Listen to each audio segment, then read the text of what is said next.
Écoutez, vous savez que ça fait bientôt 6 ans que nous organisons les assises de la jeunesse ivoirienne. L'année dernière, nous avons organisé la troisième édition de ces assises. Il y a eu 96 résolutions. Sur ces 96 résolutions, 52% des résolutions ou recommandations ont pu être appliquées. Parmi ces 96 résolutions, il y avait 18 recommandations majeures. Sur les 18 recommandations majeures, 17 ont pu être appliquées, ce qui représente un taux d'application de 62% à peu près. Et donc ces recommandations majeures vont de la formation des jeunes en entrepreneuriat. Avec Microsoft, nous avions prévu former 2500 jeunes en entrepreneuriat.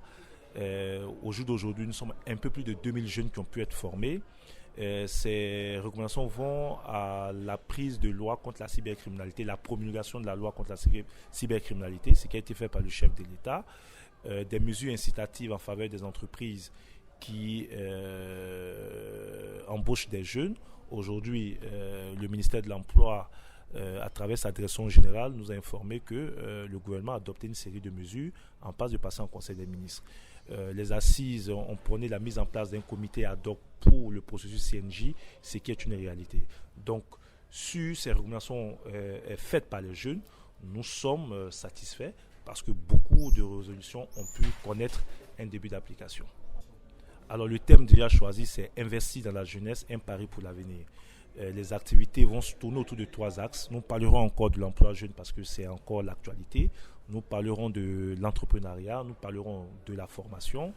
Nous parlerons aussi de la santé des jeunes, analysée sous l'angle donc du VIH-Sida et de la drogue.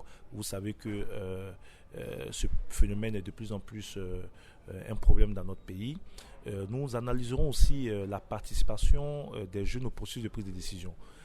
Quels sont les niveaux de représentativité des jeunes à tous les niveaux? Est-ce qu'ils sont bien représentés? Est-ce que leur représentation est cohérente avec le poids qu'ils représentent? Et qu'est-ce qu'il faut faire pour faire avancer donc les causes des jeunes? Et puis, donc, il y aura des journées de réflexion, des ateliers. Nous avons des experts qui viennent aussi bien de la Côte d'Ivoire que de l'extérieur. Nous aurons des invités d'honneur.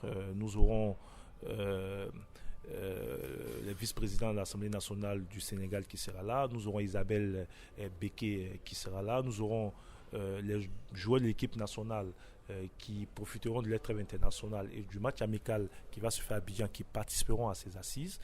Nous aurons les rendez-vous des générations, nous aurons des ministres, des DG, des personnes que nos jeunes n'ont pas l'habitude de côtoyer, qui vont se soumettre à un exercice, celui donc d'échanger avec ces jeunes-là sur leur parcours, sur ce qu'ils font pour influencer positivement des jeunes. Et puis nous avons un concert avec Sengila et Eddie Kenzo et les meilleurs artistes sur place. Ce concert va viser à célébrer la jeunesse ivoirienne.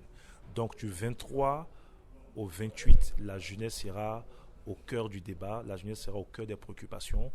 Tous les sujets qui touchent la jeunesse seront débattus.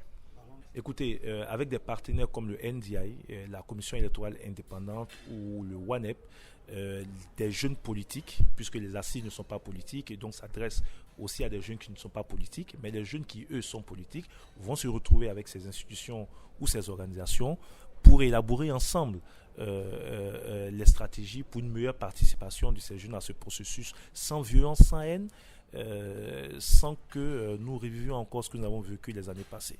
Donc, il est prévu même la formation d'un certain nombre de jeunes à l'observation donc, des élections, l'observation électorale. Et donc, on aura un groupe de jeunes formés qui vont, en toute indépendance, suivre le processus électoral. Mais c'est leur demander de venir nombreux à ces assises. C'est leur activité, c'est leur fête.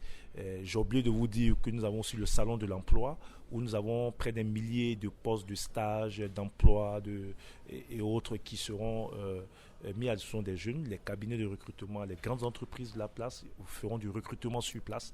Donc leur demander de venir saisir aussi leurs opportunités. Les assises visent essentiellement à créer cette plateforme où les jeunes peuvent venir non seulement échanger, mais saisir des opportunités. Merci beaucoup.